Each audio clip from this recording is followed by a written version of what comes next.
Some time ago, not more than a couple of years, I guess, I was invited by the International Lawyers in AA to speak at their annual dinner. It happened to be up in Philadelphia that year.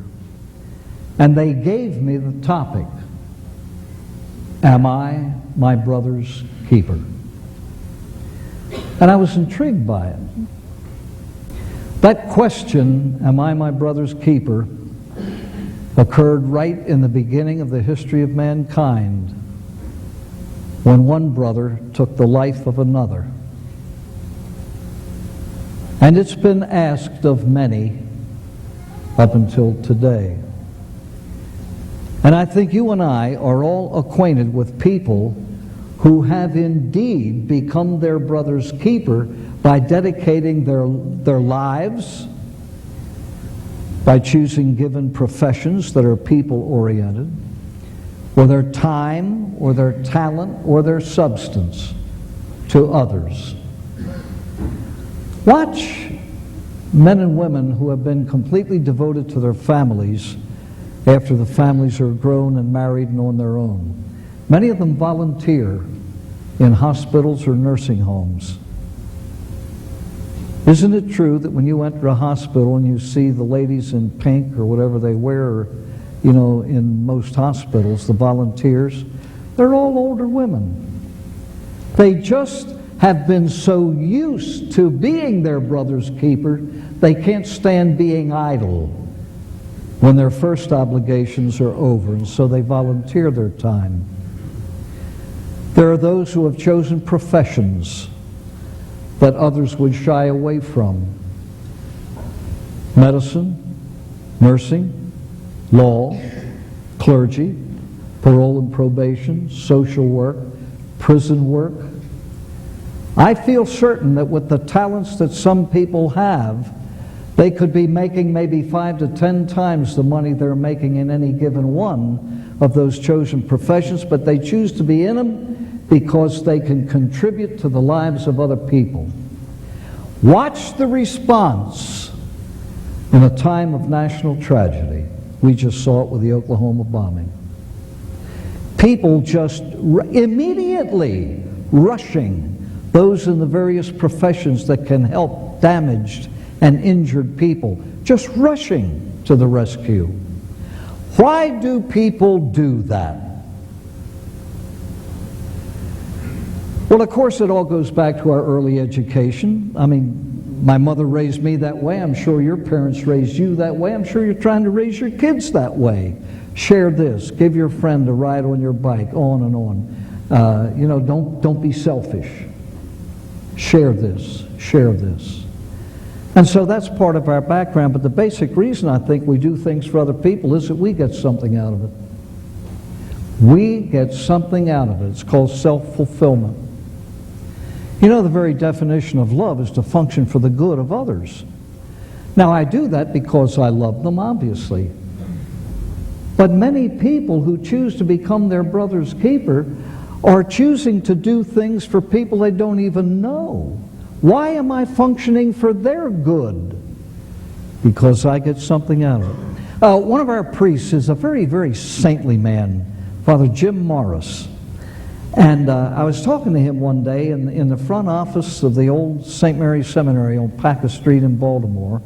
And I don't know how the subject came up, but he spoke to me about doing things from a mixed motive. Everything we do, everything is from a mixed motive.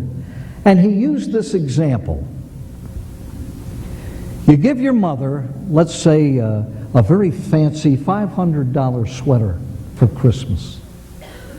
And somebody asks you, well, why'd you do that? And you look at them in astonishment. What do you mean, why did I do that? She's my mother and I love her. Well, and that is 96% of your motivation. Pure love for somebody close to you. One who loves you, one whom you love. Why'd you give your 10-year-old son that bicycle? He's my boy, he's my flesh and blood, he's my son, and I know he wanted it, and so I give it to him. I love him. Now, there are other motives. Aren't you sending 2 kids through college? Well, yes. Wasn't a $500 gift a pretty good chunk out of your budget? Well, of course. Well, why didn't you wait till after Christmas when it would have been on sale for a third off? I like to get my Christmas presents on Christmas. How in the world do you think my mother would have felt if she knew that I waited till after Christmas to give her a Christmas gift, even though I could have gotten it cheaper afterwards? Well, you know, a parent is usually pleased with any kind of a gift. Well, I mean, I know that. But I'm not 5, I'm 35, and I don't feel right about giving my mother a toaster for Christmas. Well, I got the sweater. Yeah, but $500 is a lot of money. I have 3 brothers and a sister, and they all give her a gift in that price range. I just wouldn't have felt right giving anything less. Now, I am not saying that all those minor motives are bad. I'm just saying they're there. Why did you give your boy that bicycle? Well, he wanted it so much, and I love him so much. He's my only son. But you know why else you gave it to him? You're waiting for him to come downstairs on Christmas morning. And when he sees that bicycle, he's going to light up like a Christmas tree, and you know in your heart, I am the one who put that grin on his face. And I'm the one that put that feeling in his heart. There's nothing wrong with that. It's just that it's there. Everything we do from a mixed motive. A lot of times you will do something for someone and it costs some kind of sacrifice. Let's say you had to give up half of a football game on a Saturday afternoon to go next door and help the old lady there do her grocery shopping. And you may have been a little bit irritated at having missed this big game. You've been waiting for it for a year. But nonetheless, there is still some sense of satisfaction and happiness just about knowing that you've done something that is adult and mature, and you felt good about it. I believe that those who live any 12-step program based on Alcoholics Anonymous know exactly what I'm talking about. I believe that in order to appreciate what it means to carry the message to the alcoholic, if we understand where that came from and why. Now, before I get into that, you're not about to hear a whole lot that is new tonight. You may not hear anything that's new. When we speak about this field, we're speaking about addiction, the phenomenon of compulsive use of mood-altering chemicals, alcohol, prescription drugs, street drugs, or whatever. Addicted to one, you're addicted to them all. That is the common bond that binds all addicts together. And the answer is trying to live the principles of Alcoholics Anonymous, because they came into being through pure trial and error, the most scientific way to discover anything. How did AA come into being? Bill Wilson was desperate. This was in the 30s. He was not in denial. He knew exactly what was wrong. He knew it was killing him. He knew that if he didn't stop it, it would ultimately stop him. He desperately wanted to stop and could not. And he was baffled. And he said to Dr. Silkworth, I've tried everything you've suggested, and you know that I have been sincere in my attempts. And here I am in the hospital again. And then these words popped out of his mouth. Now, you know, Bill in the big book characterizes alcoholics as self-will run riot. Listen to this question that came out of the mouth of one who was so self-willed. I wonder if I can't get sober by trying to help another drunk get sober. Self-preservation is the first law of nature. Bill Wilson simply wanted to continue to breathe. He had tried everything that he knew and it wasn't working. And in complete desperation, he said, I wonder if self-fulfillment and achievement and happiness, sobriety, I wonder if it isn't available by commitment to other people. And Dr. Silkworth was a very brilliant man. He knew what he didn't know. He said, I have no idea, Bill. But since nothing beats a trial but a failure, why don't you try? And he went out, and of course, all alcoholics drink with their own kind. So he knew dozens of men and women who were suffering the way he was. And he tried to help them. And after a bit, he said to his wife, Lois, I must have spoken to dozens, and they're all still drinking. And this was the response. Well, maybe they are. But you haven't had a drink in 6 months. That man hadn't enjoyed 6 months of continuous sobriety in his entire adult life. And it struck him. He had learned two things through pure experiment. Number one, what he was doing to help himself was helping him. His goal, personal sobriety. The means to achieve it, commitment to other people. It was working. He also learned that what he was doing to try to help them was not working. He said, get right with God, you'll be able to quit drinking. And he discovered he had the cart in front of the horse. You have to quit drinking to get right with God because it's the drinking that has separated you from it. And so he went on from there. And it was then that he met Dr. Bob. And you all know the story. He was 6 months sober. He was trusted again on Wall Street, where he had made his name. By the way, there's a wonderful yuppie story, and I better tell it to you before I forget it. There's a young yuppie out in California, had just bought a brand new BMW. And he was driving through the Hollywood Hills, and of course it's a very responsive car. And he was unaware that he was going a little bit faster than he ought to be going. And he was unable to negotiate one of those hairpin turns, and he went right over a hill. Car landed on its nose, threw him free, but the car was totaled. And he's lying on his back moaning, oh, my BMW, my BMW, oh, my BMW. And there was a fellow driving behind him, saw the whole thing, and he pulled up. And he leaned over the hill and he looked down. Here's this guy moaning about the loss of his BMW. He said, you fool. You're yelling about losing your BMW and your whole left arm is missing. The guy went, oh my Rolex, my Rolex, oh my Rolex. Well, anyhow, it's the old little yuppie tale there. Anyway, it was Dr. Silkworth who said, Bill, I'm a man with a scientific background, and I honestly believe that this thing that you and others like you are suffering is a result of a physiological problem. Something's wrong in there that isn't wrong in other people. You know, I once heard a speaker say, defining his own alcoholism, he said, you know what's wrong with me? My filter's busted.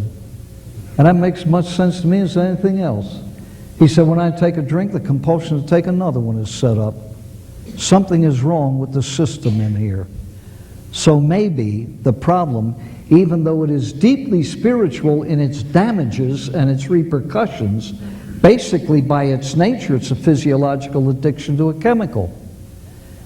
And divine providence had it set up that the next alcoholic he spoke to happened to be a doctor.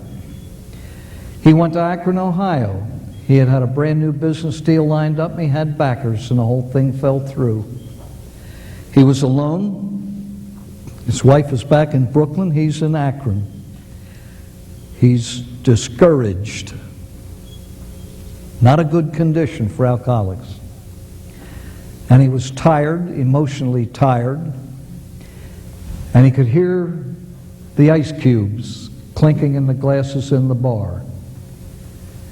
And he, in the lobby, ran over to the church bulletin, picked out a name. What do addicts think of when they're in pain? Anything to alleviate it, particularly their drug of choice. And Bill Wilson wanted to drink. But he had enough physical sobriety for this thought to penetrate his brain. Son, I'm sure he believed this. You have one drunk left. Your last one. You really don't want to start it, do you?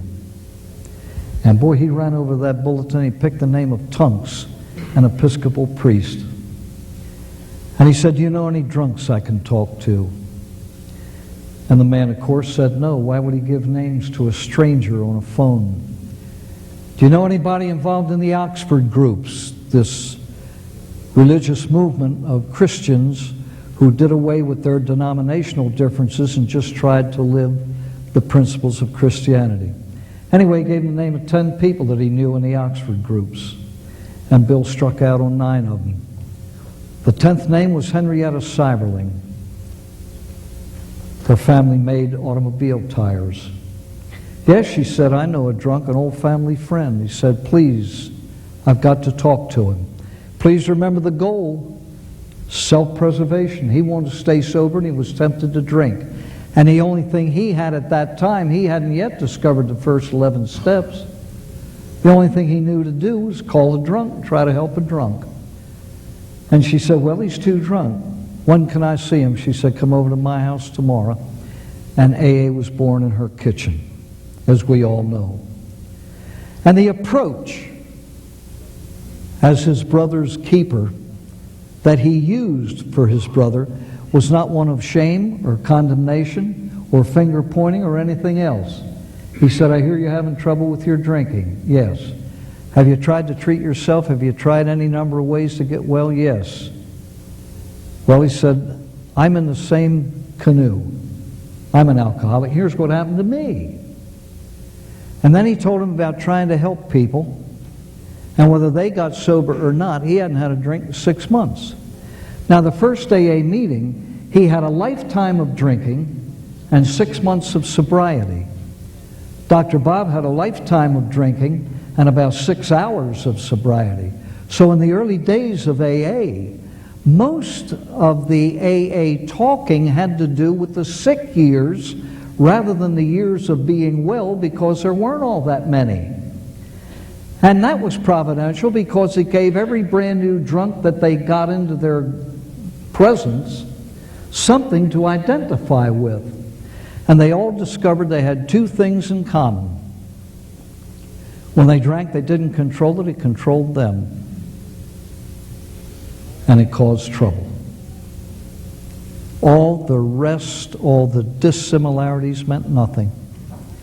And so they discovered it doesn't make any difference what kind of booze you drink, how much you drink, when you drink, with whom you drink, at what hour of the day you drink. When you drink, what happens? Is it plus or minus? If it's minus, you're in the right place. And so they got others. And then they discovered through trial and error, as they tried to stay sober by clinging to each other and helping each other, that they had to do certain things.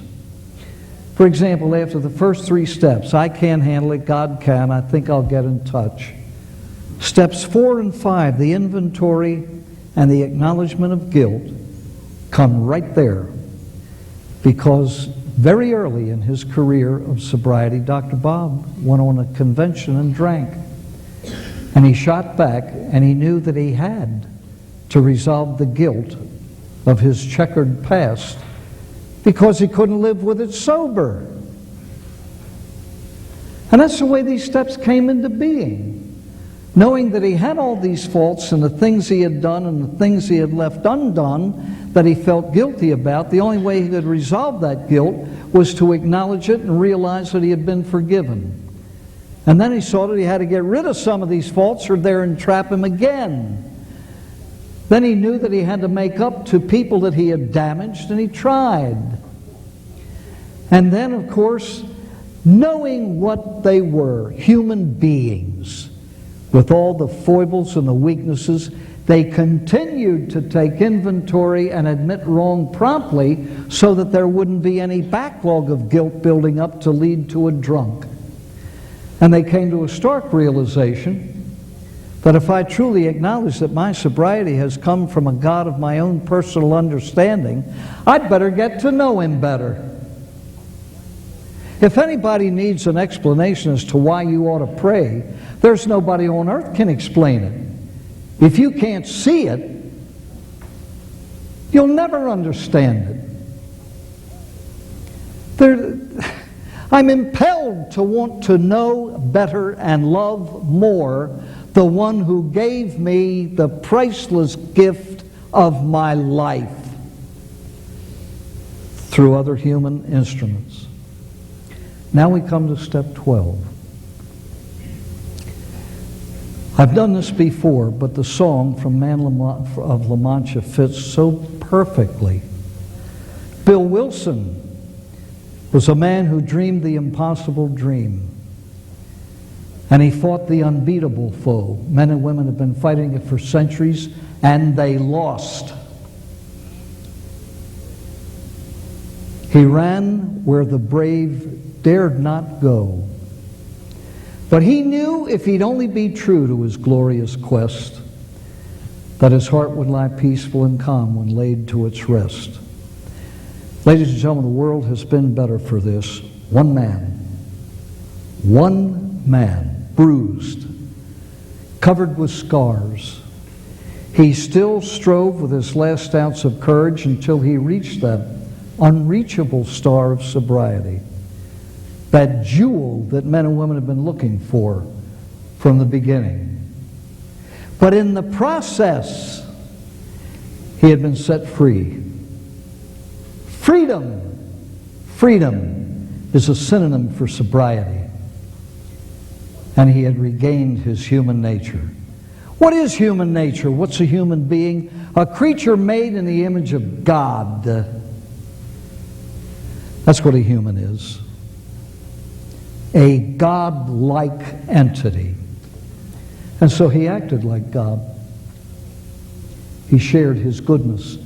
You know, theologians and philosophers forever have wondered if God is perfect being, infinite, no bounds, infinite being, explanatory of His own happiness, why did He create? And there's no answer. God knows and He won't tell. The only thing they can do is comment. They give a descriptive answer. They look and they try to define what their eyes are looking at. And it's this: goodness tends to diffuse itself, to go out and be shared. But in order to share His own goodness, God had to create us to share it with. And that's what Bill did. He knew unconsciously, even when he started, that somehow or other, even though he didn't have anything to share, he wanted to be sober so bad that he wanted to get others sober. We go through the first 11 steps.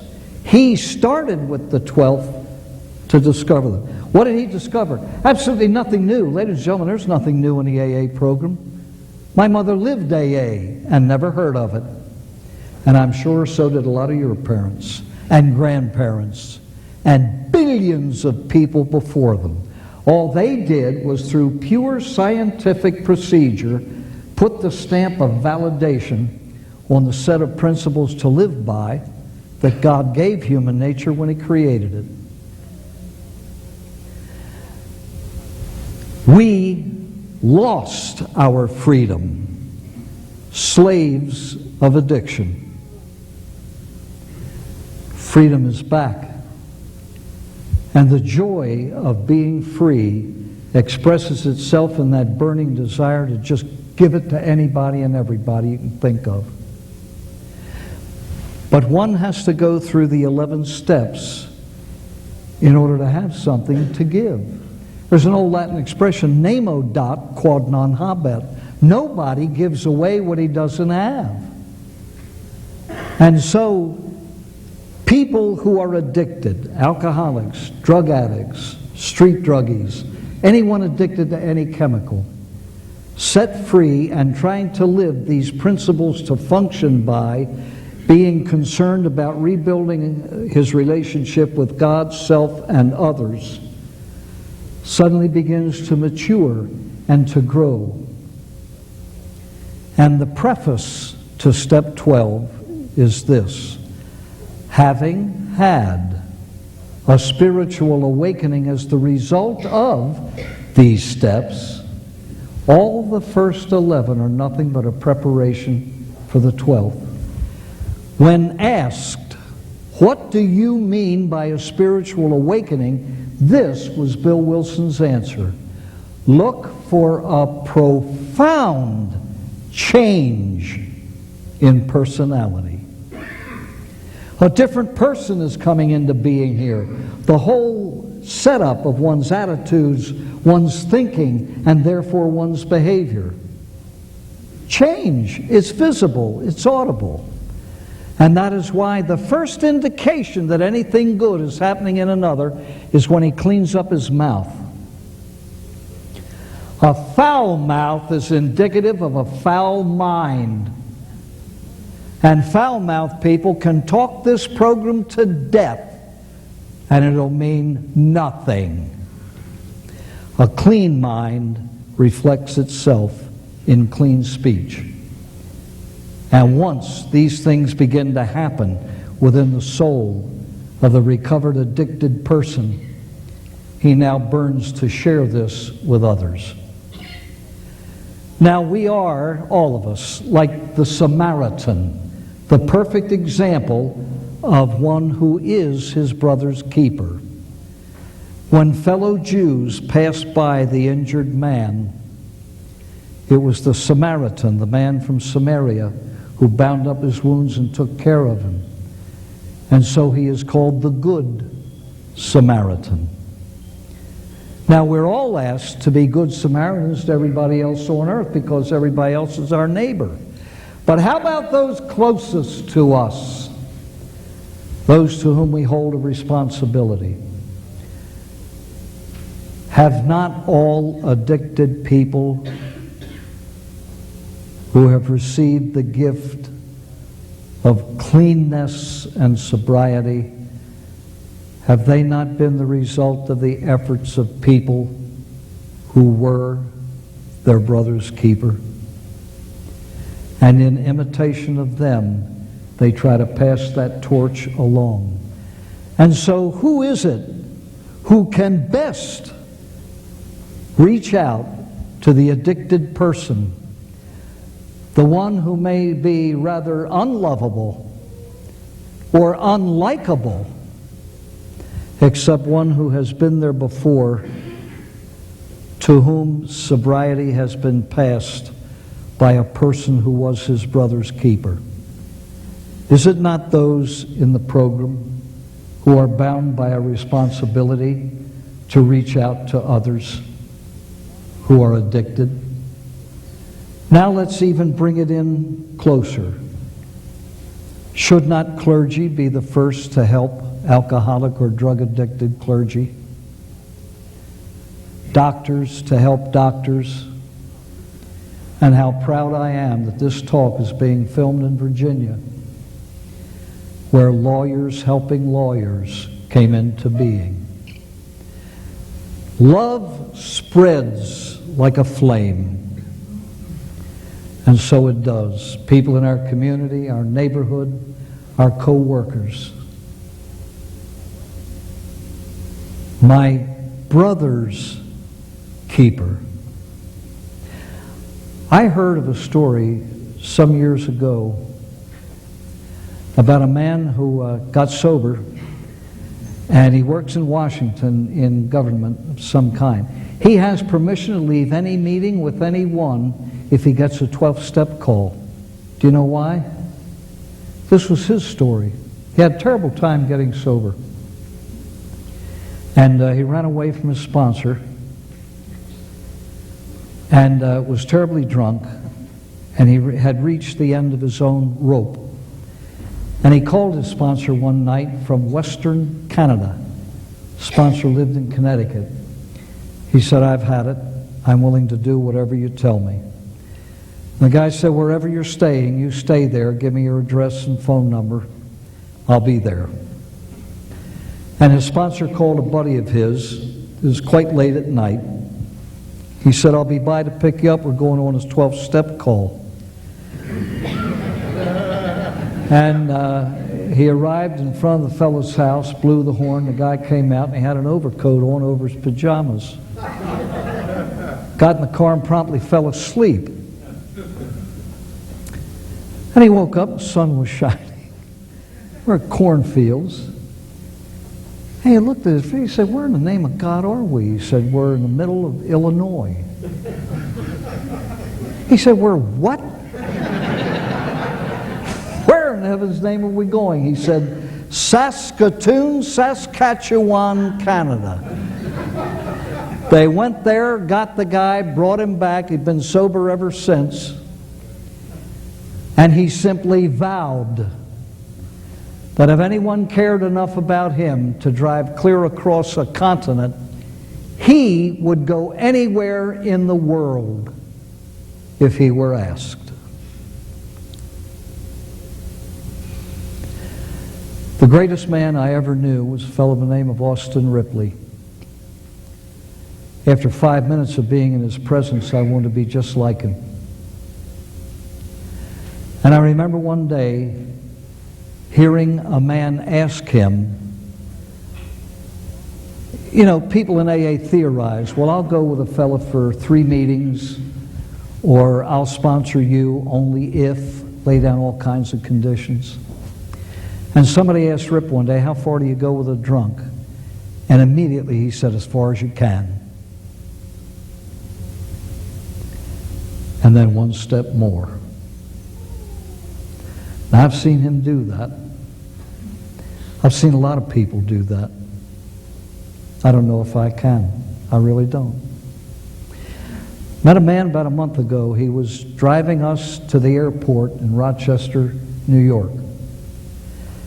He, I think, was 47 years sober, and for the last 30-some, he's been taking a meeting to a prison near his home.